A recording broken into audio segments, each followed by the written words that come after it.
아침 6시 예배 드린 하나님의 말씀은 에레미야 애가 4장 1절부터 12절 말씀으로 슬픈 노래 네 번째 시간입니다. 슬픈 노래 네 번째 시간입니다. 이제 화요일날, 다음 주 화요일날 되면 슬픈 노래 다섯 번째에서 에레미야 예가가 마무리됩니다.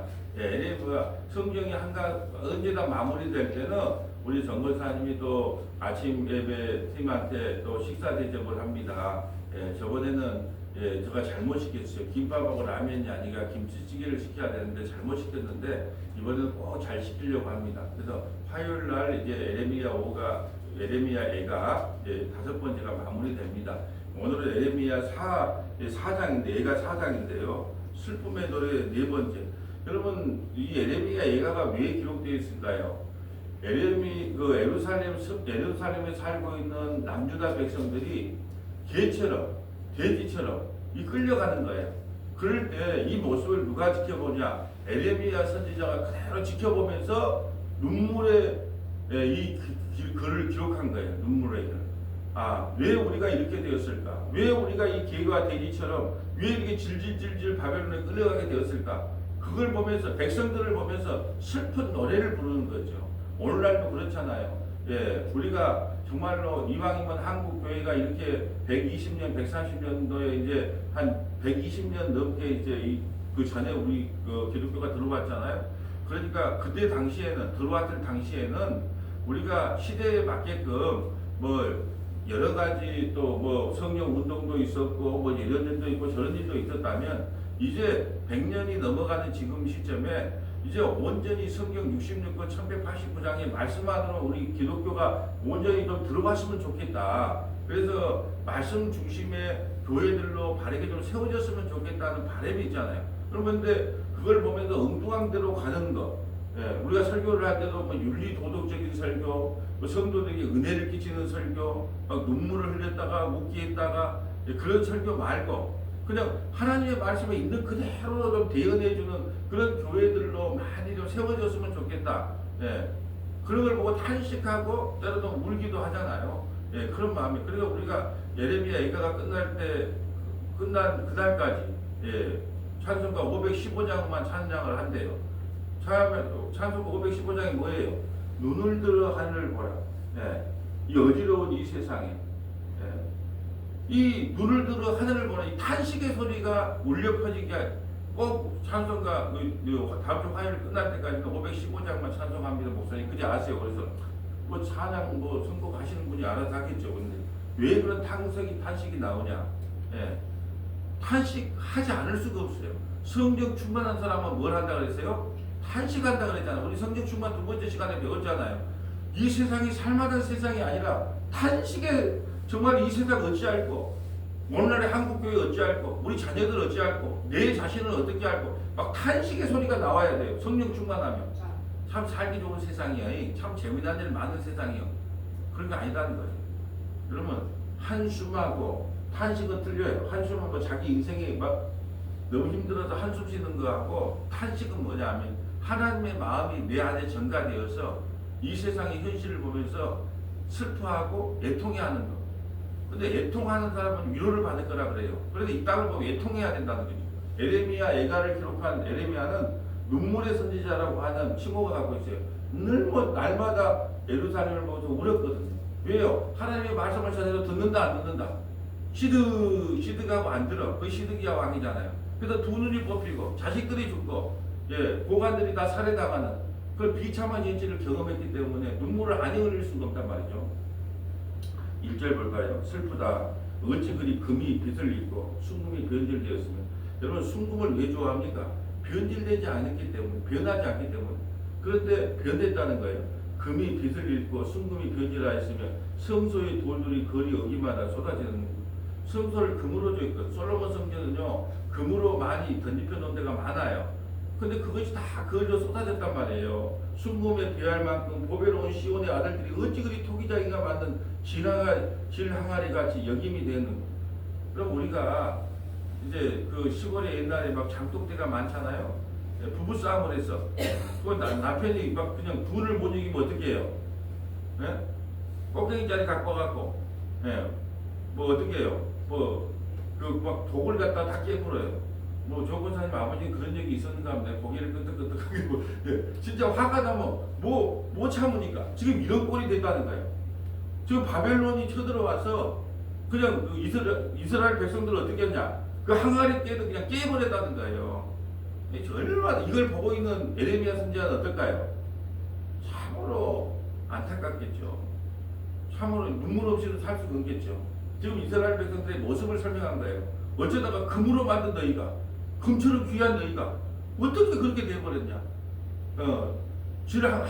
항아리처럼 어떻게 그렇게 산산조각이 나는 그렇게 보잘것없는 인생들이 되어버렸느냐?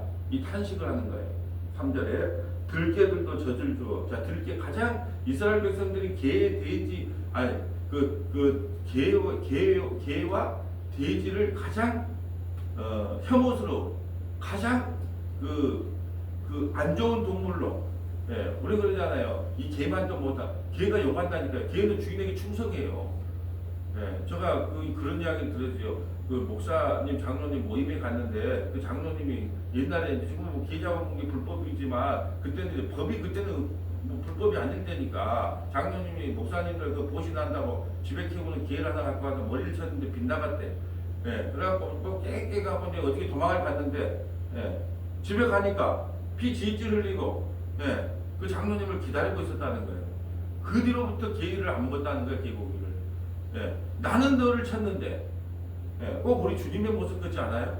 나는 우리 주님을 십자가에 못 박았는데 주님은 그래도 좋다고 나를 찾아오셨네.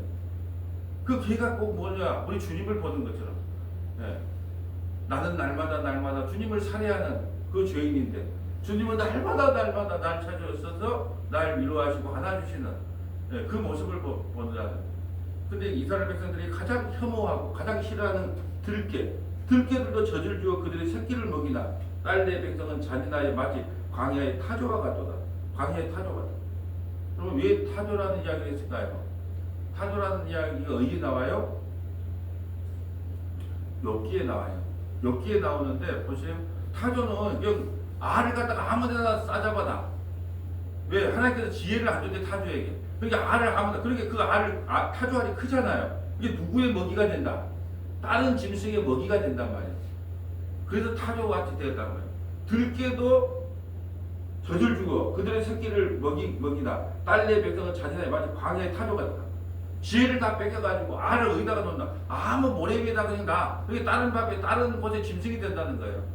그러니까 바벨론이 쳐들어와서, 예, 그냥 아무나 잡아먹는 거예요. 이쁜 처녀도 잡아먹고 뭐도 잡아먹고 끌려가고. 좀 이걸 타조와 같이 되었다라는 것을 묘사하는 거예요.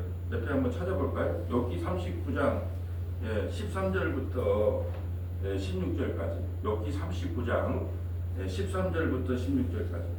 욥기 39장 13절 가볼까요? 욥기 39장. 욥기 39장은 욥이 이제 하나님께 막 대들었던데 아유 염치롭습니다. 이제 그런 내용이에요. 염치롭습니다. 자, 39장 13절 한번 읽어주세요. 욥기 39장 13절입니다.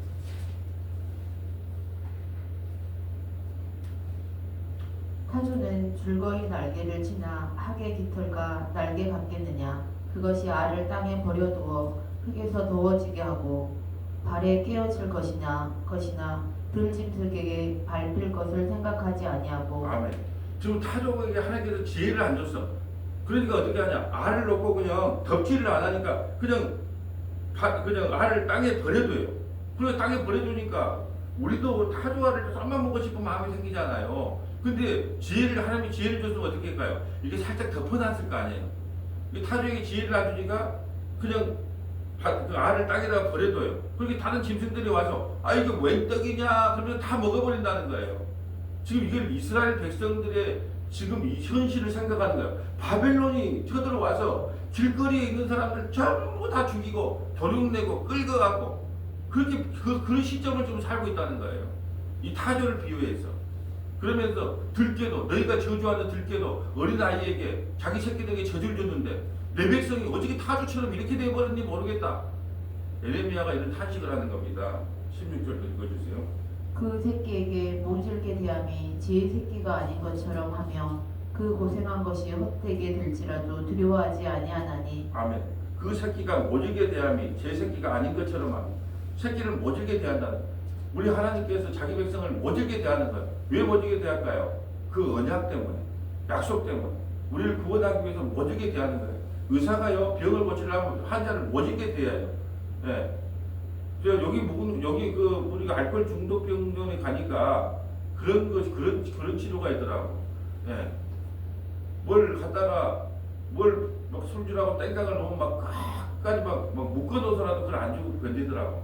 그러고 이제 어떻게 하냐 1단계, 2단계, 3단계 테스트가 있더라고. 요즘 젊은 사람들이 알코올 중독자가 많대요. 그래가지고 이제 한 3개월 이제 다 이제 교육을 받은 다음에 이제 내보낸대 밖으로. 예. 내보낸데 편의점을 그냥 지나가면 1단계도 성공한 거야. 근데 대부분 편의점 앞에 가면 들어가는데 뭐 사러? 예? 그러니까는 이게 그렇게 어렵다는 거예요, 걷기가. 그래갖고 그 중독자는 언제까지 싸워야 되냐? 죽을 때까지. 예, 죽을 때까지 그거하고 싸워야 된다는 거예요. 그러니까 오만 대가 뭐, 이게 관찰 추적을 하는 걸 봤다는 거예요. 근데 그 옆에 잡으러 다니는 사람들 보면, 그 병동에 잡으러 다니는 사람 보면 모질게 대하더라고. 그렇게 안 하면 못한대. 예, 하나님께서 우리를 모질게 대하는 것은 우리를 사랑하기 때문에 모질게 대한다는 거예요. 자, 오늘 본문으로 와볼까요? 그래서 이렇게 들개들로 젖을 주어 그들의 새끼를 먹이나 딸 내 백성은 잔인하여 마치 광야에 타조가도다. 젖먹이가 목말라서 혀가 입천장이 붙으며 좀 18개월 동안 예루살렘 성벽을 좀 포위하고 있었잖아요. 그 젖먹이가 목말 혀에 입천장이 붙으며 어린 아이들이 떡을 구하나 떼어줄 사람이 없도다. 얼마나 비참한 현실이에요. 소돔과 고모라보다 더 비참하게 멸망을 합니다. 왜요? 소돔과 고모라는 일순간에 멸망하잖아요. 안 그래요? 근데 이 예루살렘 성은 어떻게 해요? 18개월 동안 포위되어 있기 때문에 아이들이 먹을 것이 없기 때문에 예, 그 아이들이 물을 하나도 못 먹여요. 젖도 하나 못 먹여. 그냥 목이 말라 혀가 입천장에 붙었어. 그 모습을 누가 보았다? 예레미야가 보고 있으니까 이 눈물을 안 할 수가 없어요. 어린아이들이 떡을 구하나 떼어줄 사람이 없도다. 저는 이 말씀이 들었어요. 이 떡이 생명의 양식으로 들렸어요. 오늘날은 못 먹고 사는 사람 없잖아요. 근데 우리가 우리 자녀들에게 과연 떡을 떼어주고 있느냐는 거예요. 떡이 뭐예요? 생명의 말씀이잖아요. 뭐 자녀들에게 말씀을 좀 바른 말씀 좀 들으라고 과연 우리가 자녀들을 이렇게 말라 비틀어지게 해가지고 거의 그냥 아사 상태로 만들고 있는 것이 우리 현실 아닌가? 먹을 거 입을 것도 풍부해요. 근데 말씀에 대한 그것을 자녀들에게 가르치려고 하지 않아요. 내가 못하면 야 여수 서머나교회 유튜브 한번 들어봐라. 들어봤냐 안 들어봤냐? 막 이러면서 막 그냥 해야 되는데 저부터도 그리 못해요. 왜 날 자꾸 귀찮게 한가? 뭐 이렇게 해버리니까 지그들이 돈 잘 번다고 그래 버리니까 뭐 할 말은 없어. 그러니까 나는 오늘 이 말씀을 들으면서 어떤 마음이 들었냐? 아이들이 먹을 것이 없어서 입천장에다가 자기 혀가 달라붙어 있어요. 그 모습을 부모들이 보면 어쩔까요? 가슴이 찢어지잖아요. 오늘날에 저는 이런 생각이 들었어요. 자녀들이 말씀을 듣지도 않고 예배 생활도 안 하고 신앙생활도 안 하고 아무것도 안 하는데 우리는 이런 안타까움이 없어요. 어떻게 하든지 간에 바른 말씀을 먹여서 그들도 신앙인으로서 믿음의 자녀도 잘 자라주기를 원해야 되는데 우리가 언제 이런 애통함이 있었냐는 거예요. 맛있는 음식을 먹던 자들이 외롭게 거리에 있으며 이전에는 붉은 옷을 입던 자들이 이제는 거름더미가 되었다. 자, 이제와 전에를 비교하는 거예요. 전에는 너희가 맛있는 음식을 많이 먹었다는 거예요. 예루살렘이 멸망하기 전에는 또 붉은 옷을 입고 자랐어요. 붉은 옷은 그때는 염색이 어려워요. 붉은 옷은 아주 부잣집만 입는 거예요. 염색이 어려운 시대니까. 그런데 붉은 옷을 입고 자랐던 자들이 이제는 거름더미로 안 하고 이제와 전에 하고 비교하는 거예요. 이제는 뭐예요? 지금 현실은 네가 이전에는 어떤 삶을 살았냐? 정말로 전에는 하나님께 사랑을 받아서 막그 음식도 풍부했고 또 좋은 옷도 입고 다녔는데 이제는 어떻게 되냐? 거름더미를 안았거든. 또 6절 볼까요? 전에 소돔의 사람의 손을 대지 아니하였던 때도 전에 소돔이 사람의 손을 대지 아니하였는데도 순식간에 무너지더니 이제는 딸의 백성의 죄가 소돔의 죄악보다 무겁도다.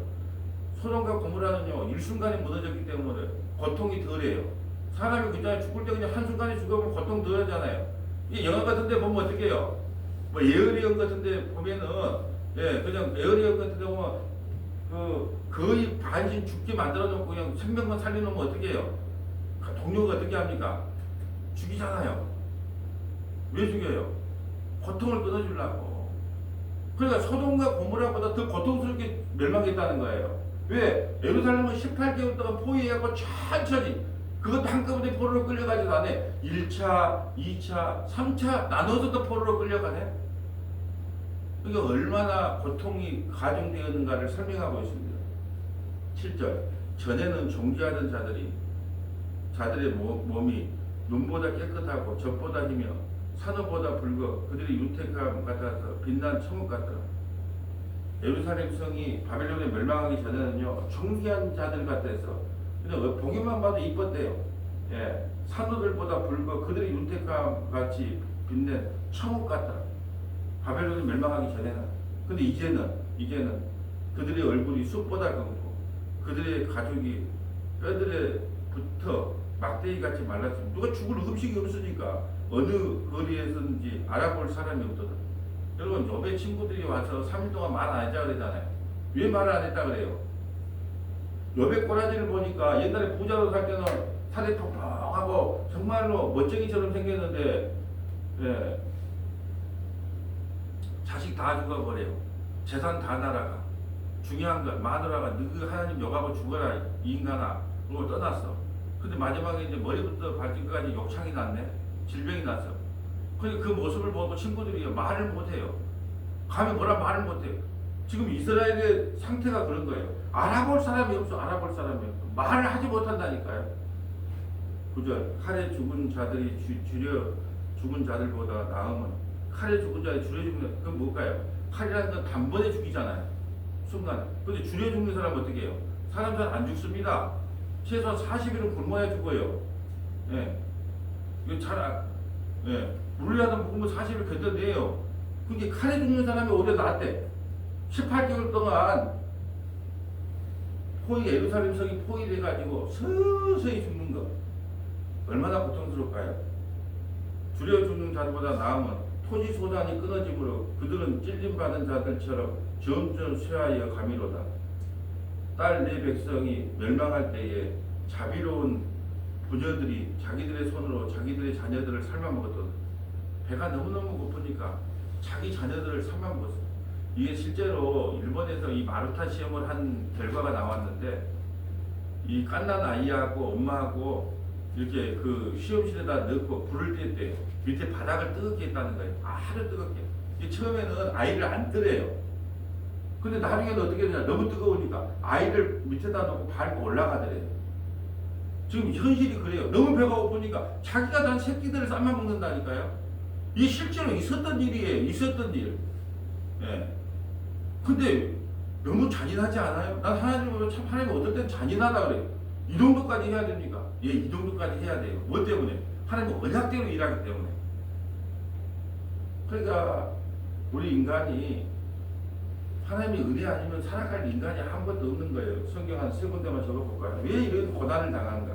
신명기 28장 53절부터 57절, 신명기 28장 53절부터 57절, 갈라디아서 3장 8절부터 14절, 갈라디아서 3장 8절부터 14절, 디모데후서 1장 9절부터 10절, 디모데후서 1장 9절부터 10절, 신명기 28장 가볼까요? 왜 하나님께서는 이렇게 잔인하게 보이는가? 하나님의 약속 때문에 일하니까 그래요.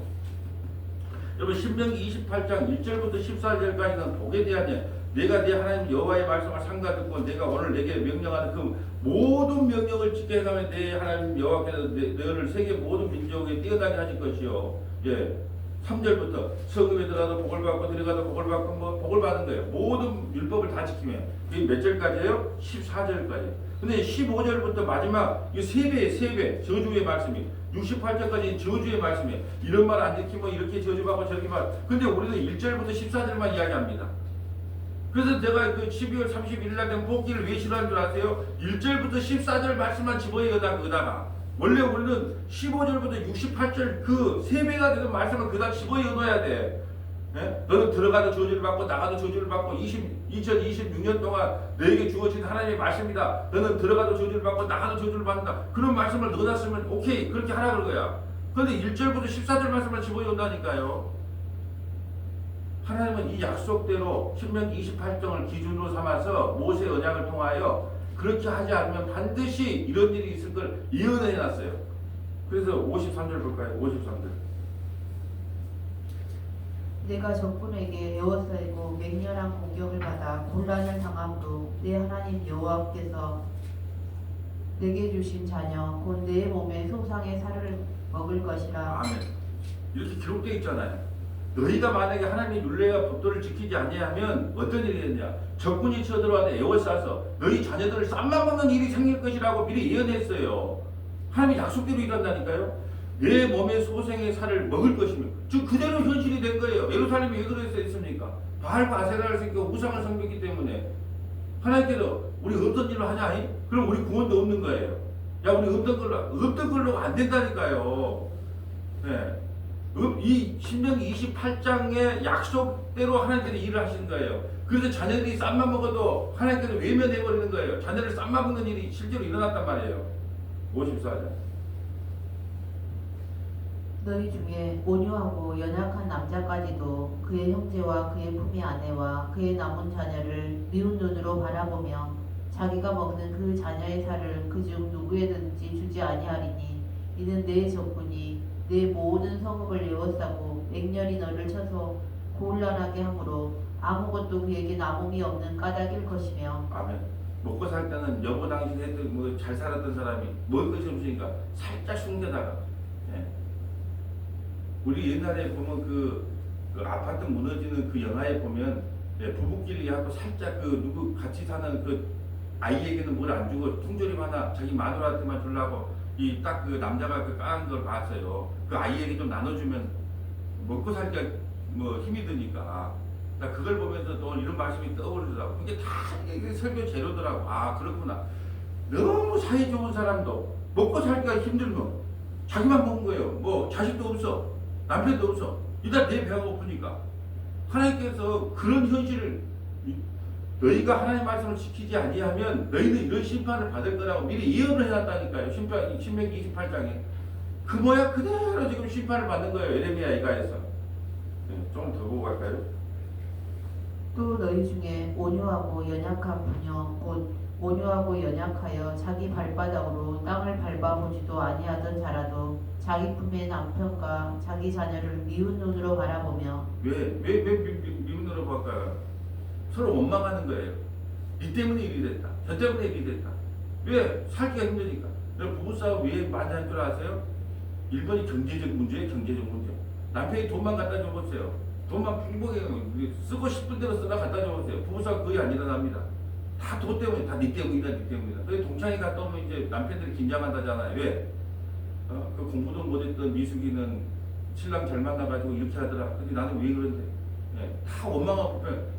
먹고 살기 힘들 때는 이렇게 다툼이 많이 일어난다는 거예요. 57절.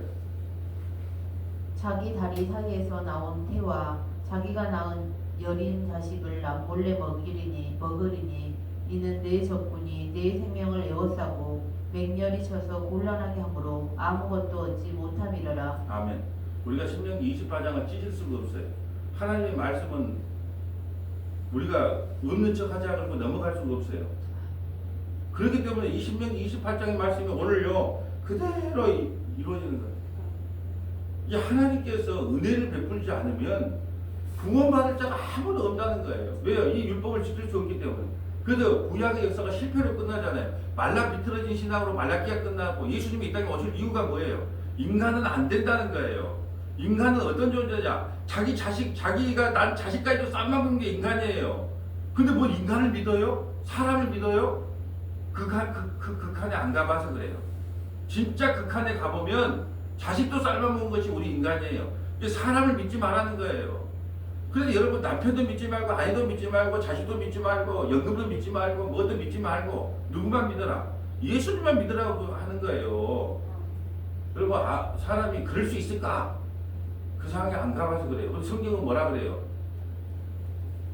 그래서 뭐 3일 굶어서 너무 집 안 넘어간 사람 없다 그랬어요. 그래도 우리 법에도 그러잖아요. 가다 보니까 뭐 빵 두 개를 훔쳐갖고 뭐 경찰 불렀는데 경찰이 그 값을 지불해주고 뭐 그냥 풀어줬다 그런 말 있잖아요. 왜요? 배가 고프니까 뛰어넘는 거예요. 배가 고프니까. 예, 옛날 보면 막 50대 60년대 보면 드라마 같은 데 보면 여기 막 그 뭐 호빵 같은 거 쌓아놓으면 배고픈 아이들이 막 훔쳐가고 도망가고 잡으러 가고 그런 거 봤잖아요. 배가 고프니까 그러잖아요. 배가 고파 자식도 삶아먹는데요. 그러므로 우리 인간은 안 된다는 거예요. 그럼 어떻게 해야 되는데? 그게 바로 갈라디아서와 디모데후서가 우리에게 주는 답이에요. 갈라디아서 3장 8절 가볼까요? 인간은 안 되기 때문에 어떻게 해야 됩니까? 그러면 자, 갈라디아서 3장 8절. 또 하나님이 이방을 믿음으로 말미암아 의로 정하실 것을 성경이 미리 알고 먼저 아브라함에게 복을 전하되 모든 이방인이 너로 말미암아 복을 받으리라 하였느니라. 자, 8절에 보면 아브라함에게 복음을 전하되, 복이 아니고요. 아브라함에게 복음을 전하되 모든 이방인이 너로 말미암아 복을 받으리라 하였다. 그 복이 뭐냐? 9절요.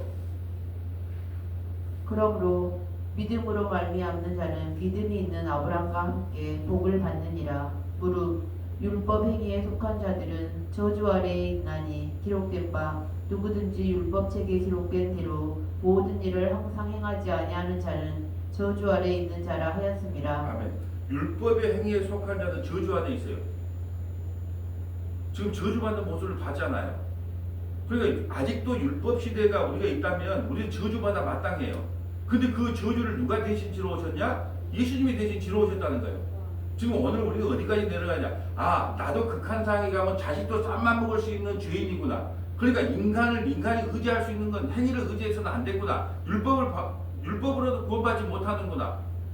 이걸 이야기하는 거예요. 그래서 누군가가 날 위해 대신 저주를 받아주지 않으면 우리는 구원받을 길이 없구나. 왜? 자식까지 쌀만 먹어도 우리가 무슨 행위로 구원을 받겠습니까?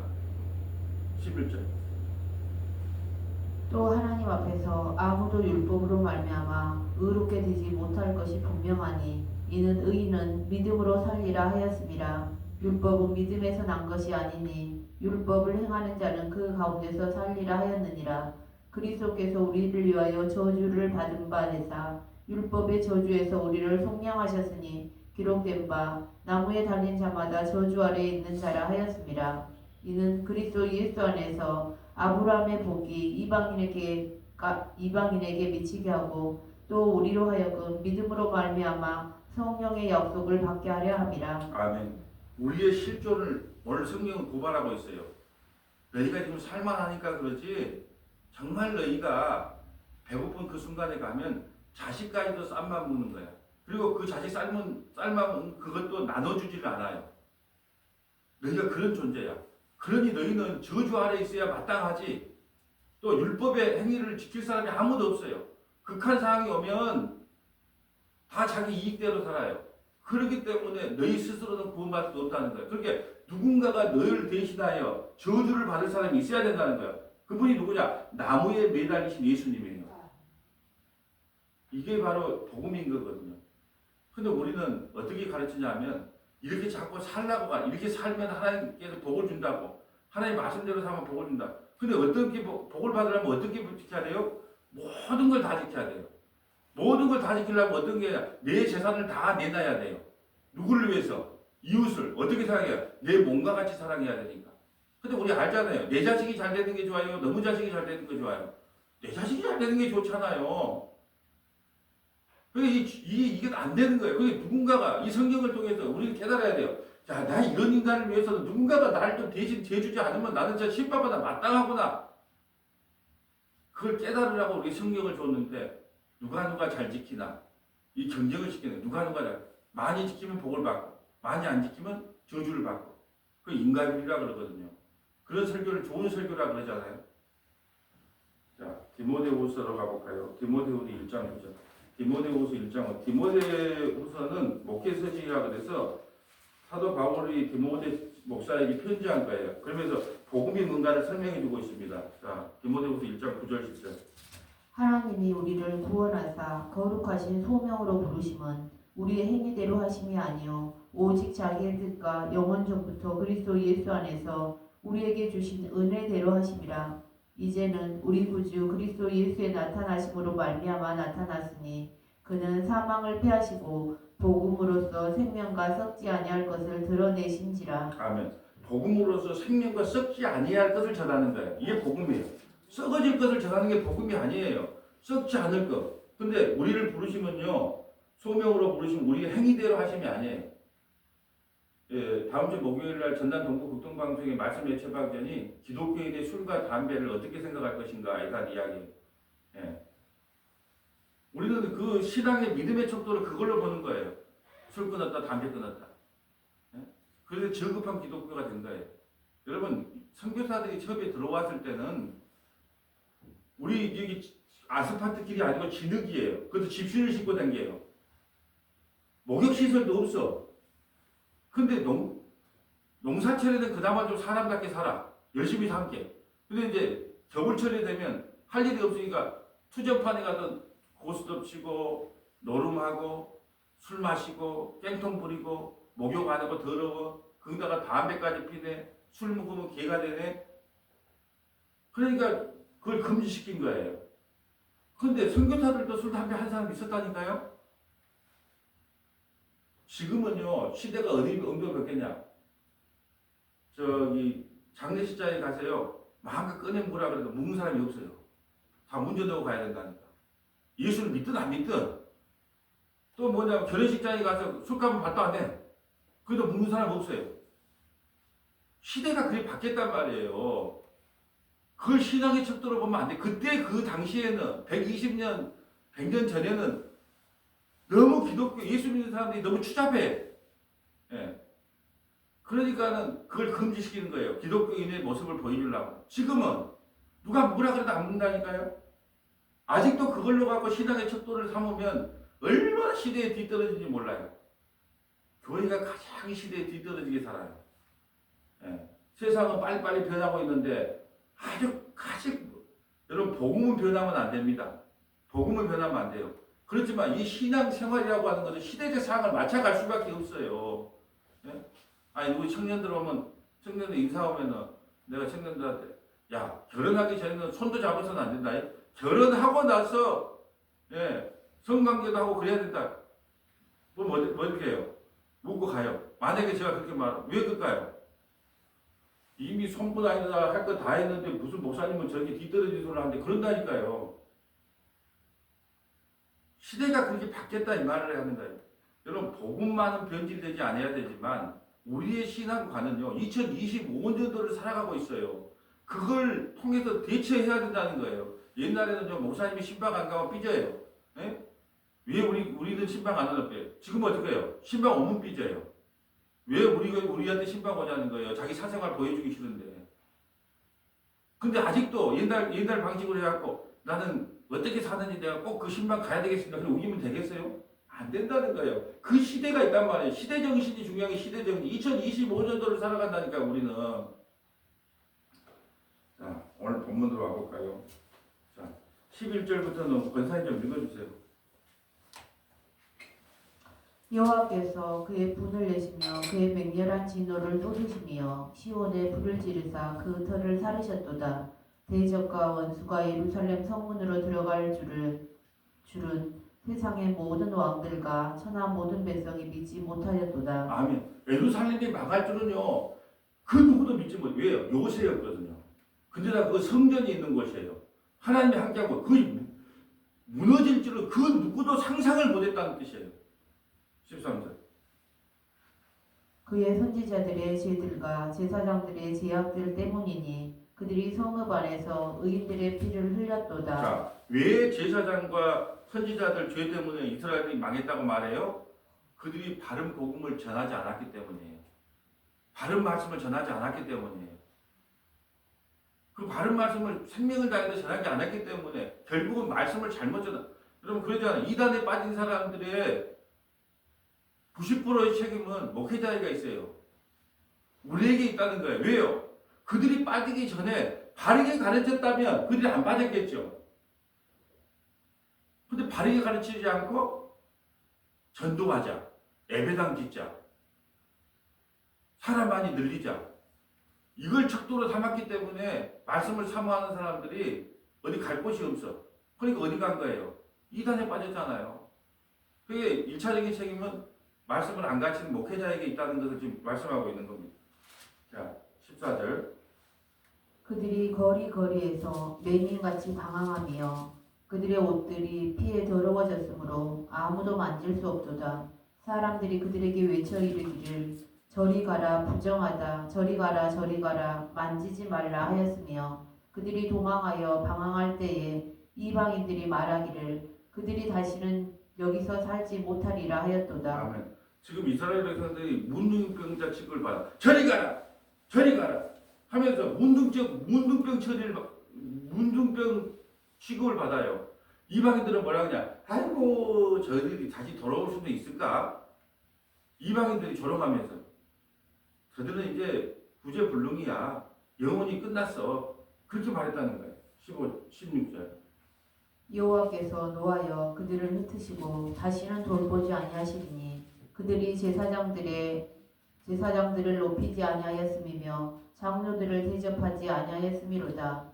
우리가 헛되이 도움을 바라므로 우리의 눈이 상하며 우리를 구원하지 못할 나라를 바라보고 바라보았나도다. 자, 이스라엘이 왜 멸망하냐? 우리를 구원하지 못할 나라를 바라봤어요. 애굽에 의지하고 아수르 의지하고 세상을 의지했다는. 우리를 구원하지 못해요.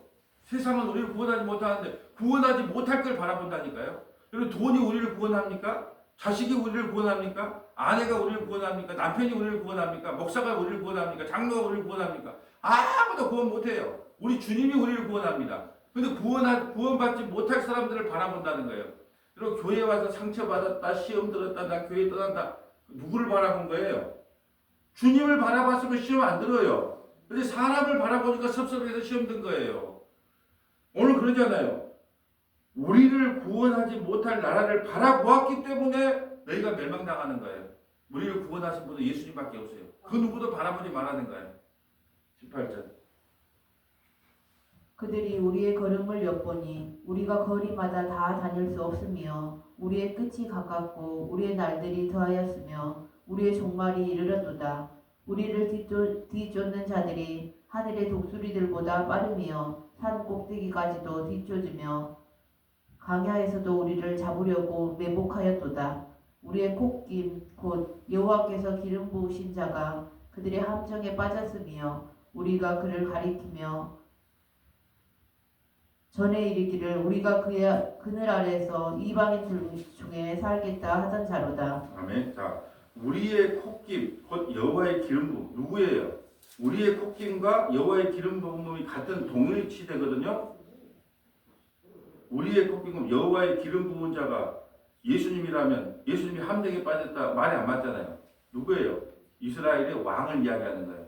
특별히 마지막 왕을 이야기하는 겁니다. 우리의 콧김과 여호와의 기름 부은 자가 그들의 함정에 빠져요. 어떤 함정에 빠져요? 거짓 선지자 갖고 우리 싸우면 됩니다. 바벨론 항복하지 말고 끝까지 싸웁시다. 그 함정에 빠진 거예요. 에레미야의 말을 듣지 않고 오늘 아까 16절 봐보세요. 자 여호와께서 노하여 그들을 흩으시고 다시는 돌보지 아니하시다. 그들이 제사장들을 높이지 아니하며 장로들을 대접하지 아니하였다. 왜요? 바른 말을 전했고 바른 제사를 드렸던 사람들도 있었단 말이에요. 에레미야처럼. 그런데도 그들의 말을 듣지 않고 대접하지 않았단 말이에요. 그러니까 오늘 여호와의 기름 부은 자 왕은 기름 부어서 세우거든요. 근데 시드기야 왕이 말을 듣지 않아요. 함정에 빠졌어요. 어떤 함정에 빠졌다고요? 거짓 선지자의 말에 함정에 빠진 거예요. 근데 결과가 어떻게 되나요? 에레미야 52장 8절부터 11절 한번 적어놔 볼까요? 결과를 봐야 되니까. 에레미야 52장 8절부터 11절 함정에 빠진 결과. 에레미야 52장 8절부터 11절. 에레미야 52장 어떻게 죽는가 봐요. 함정에 빠지니까. 52장 자 52장 8절. 갈대아 군대가 그 왕을 뒤쫓아가서 여리고 평지에서 시드기야를 따라잡음에 왕의 모든 군대가 그를 떠나 흩어진지라. 그들이 왕을 사로잡아 그를 하마 땅 리블라에 있는 바벨론 왕에게로 끌고 가매 그가 시드기야를 신문하니라. 바벨론 왕이 시드기야의 아들들을 그의 눈 앞에서 죽이고 얼마나 잔인한 거 보세요. 자식들 죽는 걸 보라고 눈을 나중에 빼요. 자세히 한번 봐보세요. 눈을 먼저 빼면 자식이 죽는 걸 안 보잖아요. 근데 먼저 눈을 빼기 전에 자식을 먼저 죽입니다. 고통을 주는 거죠. 한번 읽어주세요. 바벨론 왕이 시드기야의 아들들을 그의 눈 앞에서 죽이고 또 리블라에서 유대의 모든 고관들을 죽이며 시드기야의 두 눈을 빼고 노사슬로 그를 결박하여 바벨론 왕이 그를 바벨론으로 끌고 가서 그가 죽는 날까지 오게 가두었더라. 아멘.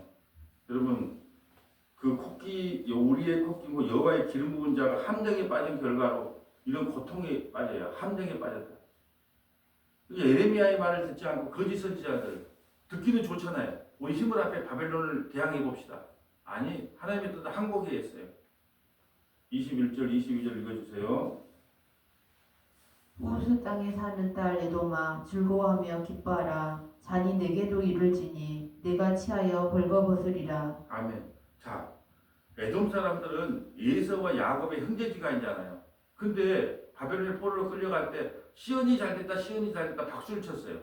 그러면서 도망가는 이스라엘 사람들이 도망가면 잡아다가 바벨론에 바쳤다니까요. 이런 악을 행해서 그래서 결국 에돔도 멸망해요. 자, 22절.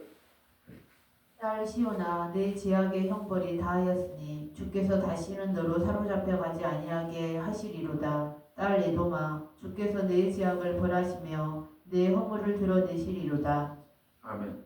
자, 내 죄악의 형벌이 다하였으니 주께서 다시는 너로 사로잡혀 가지 아니하게 하고 바닥이란 말이에요. 바벨론의 포로로 끌려간 결과로 너희는 죄 용서함을 받는다는 거예요. 근데 에돔은 끌려가지 않으므로 영원한 심판을 받는 거예요. 그것이 예수는 미워하고 야곱은 사랑했다는 뜻이에요.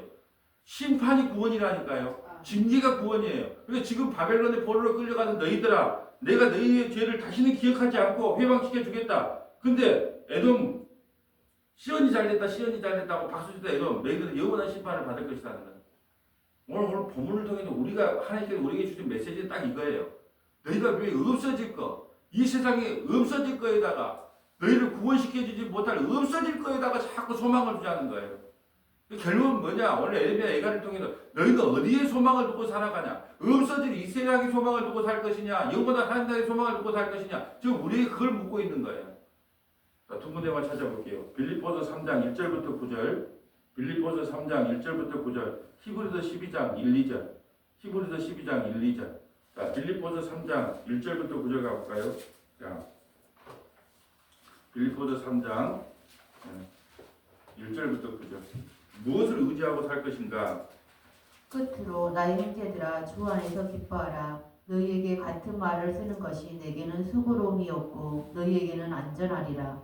개들을 삼가고 행악하는 자들을 삼가고 몸을 상해하는 일을 삼가라. 하나님의 성령으로 봉사하며 그리스도 예수로 자랑하고 육체를 신뢰하지 아니하는 우리가 곧 할례파라. 나를 믿지 않는 게 진짜 할례 받은 사람이에요. 나는 내 행위를 믿지 않습니다. 난 내 돈을 믿지 않습니다. 이것이 할례파예요. 왜? 할례의 의미는 8일 만에 할례를 하는 진짜 의미는 뭐냐면 너희 의지하지 않고 하나님 의지하게 하는 상징적인 의미가 할례예요. 그러니까 우리는 할례를 받든 안 받든 간에 예수님을 의지하면 우리가 할례파가 되는 거예요. 4절. 자기 자뻑 좀 봐보세요. 사도 바울의 자뻑. 이게 자뻑이라 그래요. 얼마나 자기가 잘났는지 지금 자랑을 하는 거예요. 4절. 그러나 나도 육체를 신뢰할 만하며 만일 누구든지 다른 이가 육체를 신뢰할 것이 있는 줄로 생각하면 나는 더욱 그러하리니 나는 8일 만에 할례를 받고 이스라엘 족속이요 베냐민 지파요 히브리인 중에 히브리인이요 율법으로는 바리새인이요 열심으로는 교회를 박해하고 율법의 의로는 흠이 없는 자라. 그러나 무엇이든지 내게 유익하는 것을 내가 그리스도를 위하여 다 해로 여길 뿐더러 또한 모든 것을 해로 여김은 내 주 그리스도 예수를 아는 지식이 가장 고상하기 때문이라. 내가 그를 위하여 모든 것을 잃어버리고 배설물로 여김은 그리스도를 얻고 그 안에서 발견되려 함이니 내가 가진 의는 율법에서 난 것이 아니요 오직 그리스도를 믿는 믿음으로 말미암는 것이니 곧 믿음으로 하나님께로부터 난 의라. 아멘. 내가 참 열심히 살았던 사람이다. 그런데 따지고 보니까 예수를 아는 지식만큼 예수를 알아야 믿음이 생기거든요. 나에게 남는 건 믿음 하나라는 거예요. 바벨론의 포로로 끌려가서 70년 동안 생활하고 돌아올 때 믿음 하나 갖고 돌아옵니다. 그때 하나님께서 너는 의로워. 난 다시 너를 심판하지 않아. 자랑할 게 아무것도 없다는 거예요. 이 세상 우리를 구원하지 못할 그 누구도 의지하지 말라는 거예요. 오직 우리에게 주신 그 믿음 하나 붙잡고 가는 거예요. 왜 야곱이 지팡이 짚고 천국 갑니까? 하도 잔머리를 많이 써요. 야곱처럼 잔머리에 대가 없어요. 하나님께서 그냥 놔두면 안 돼. 그래서 환도뼈를 깨가지고 쩔뚝쩔뚝 거리면서 그 지팡이 하나 의지하고, 그 지팡이가 뭔지 아세요? 믿음의 지팡이에요. 그 믿음 하나 의지하고 천국 오라는 거예요. 나머지 거 다 없어질 거라는 거예요. 자, 히브리서 12장. 히브리서는 이제 그 유대인들이, 개종한 유대인들이 예수를 믿고 나서 다시 유대교로 돌아가려고 할 때 기록한 내용이에요. 자, 히브리서 12장 1절부터 이제 우리의 신앙이 어떻게 해야 되는가? 이러므로 우리에게 구름같이 둘러싼 커다란 증인들이 있으니 모든 무거운 것과 얽매이기 쉬운 죄를 벗어버리고 인내로써 우리 앞에 당한 경주를 하며. 아멘. 자, 무거운 것과 얽매이기 쉬운 죄를 벗어. 여러분, 얽매이기 쉬운 거, 무거운 걸 다 버려버리라는 거예요. 그러니까 우리가요, 다 고민이 뭐예요? 예? 우리 친정, 우리 시대, 그런 얽매이기 쉬운 것을 벗어버리라. 그래서 정말로 유명한 그 철학자들이 쓴 글을 보면 이런 말을 하더라고. 인생은 피라미드와 같아야 된다. 젊었을 때는 막 그래 인간관계가 많다가 나이 먹을수록 한두 명 그것만 있으면 된대요. 얽매이기 쉬운 것들. 여러분 그 사람 만나면 스트레스를 받아. 왜 만납니까? 안 만나면 될 거 아니에요. 그 사람 말을 들으면 기분 나빠. 그러면 안 만나면 될 거 아니에요. 그게 얽매이기 쉬운 거. 내 마음에 상처를 주거나 아픔을 주면 안 만나면 되는 거예요. 니는 니대로 사세요. 난 나대로 사세요. 그래요. 얽매이기 쉬운 것들을 다 끊어버리라는 거예요. 그 끊어버리면 그 끊어버린 자리에 누구를 바라봐야 된다? 예수를 바라봐. 끊어진 만큼 세상의 관계들이 끊어진 만큼 예수가 보여요. 그래서 모든 걸 끊어버리고 2절. 믿음의 주요 또 온전하게 하시는 이인 예수를 바라보자. 그는 그 앞에 있는 기쁨을 위하여 십자가를 참으사 부끄러움을 개의치 아니하시더니 하나님 보좌 우편에 앉으셨느니라. 아멘. 자, 예수님은 알몸으로요 우리를 구원하기 위해서 그 부끄러움을 개의치 않았다는 말씀이에요. 자, 이제 말씀을 정리합니다.